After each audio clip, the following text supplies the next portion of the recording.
Le dimanche 24 mars dernier, les Sénégalais vivant sur le territoire français ont voté pour l'élection présidentielle. C'est pour moi l'occasion de féliciter l'administration consulaire et l'équipe de la décennat de France. Certes, les conditions d'organisation ont été déplorées, mais quand même, il faudra noter qu'au finish, tous les compatriotes qui se sont déplacés et qui remplissaient les conditions ont pu voter. Les résultats affichent une recomposition du paysage politique avec une amorce qui a été déjà constatée lors de la précédente élection législative. Cependant, il faudra bien noter que cette présidentielle était plutôt un référendum contre ou pour le pouvoir sortant, malgré un bilan globalement positif. Ce qu'il faudra noter également en termes de résultats, c'est qu'il y a une reconquête des bastions perdus qui a été lancée par l'APR et la coalition Benno Bokk Yakaar.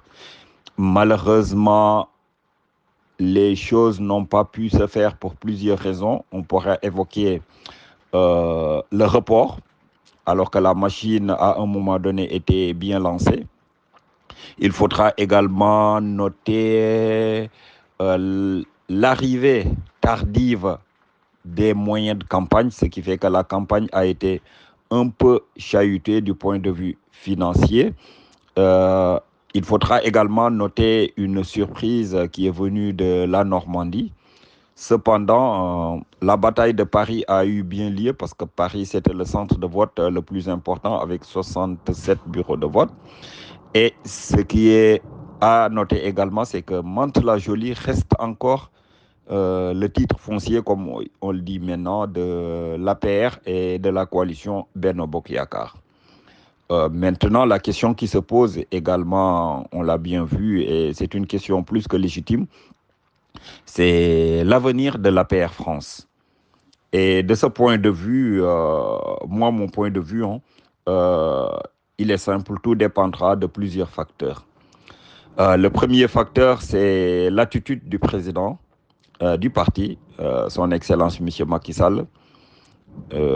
Est-ce qu'il est dans des dispositions pour que le parti lui survive, pour que le parti joue pleinement son rôle sur l'échiquier politique? Parce que si on se base sur les résultats du candidat de la coalition et de l'APR, on peut dire qu'on est la deuxième force politique, donc en même temps, certains même avancent le terme de chef de l'opposition.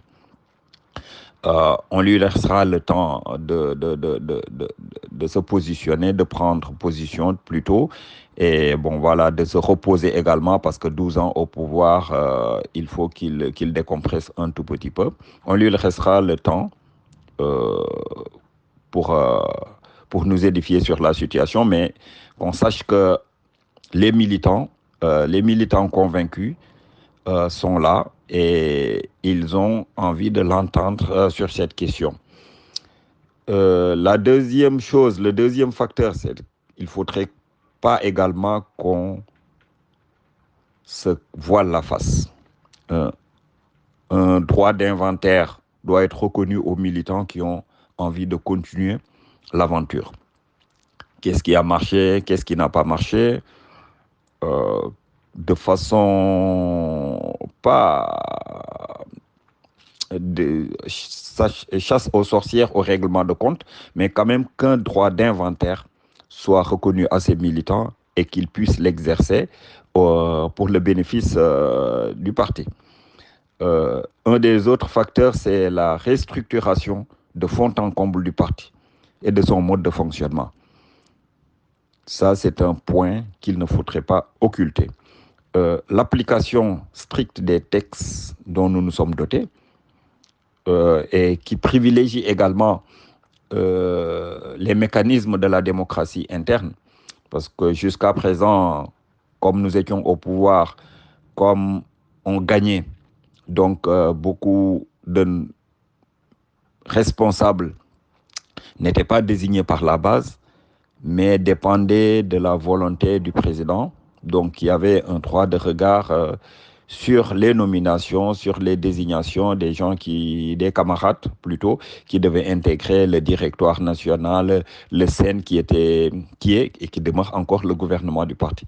Moi, je pense qu'à un moment donné, il faudra se départir de toutes ces pratiques qui ont quelque part également montré leurs insuffisances.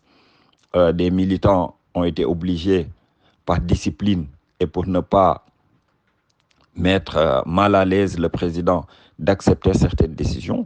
Et je pense que vu que nous retournons dans l'opposition, il faudrait également que tous ces mécanismes soient respectés et que c'est ça qui fera que l'avenir du parti pourrait être radieux parce que moi je demeure convaincu que si on retourne à la base, les militants qui sont convaincus, on les laisse faire le travail, euh, il y a des chances qu'on revienne très, très rapidement au pouvoir. Il y a également la question des législatives qui risquent de poindre très bientôt parce que je pense que le nouveau régime sera obligé de dissoudre le Parlement.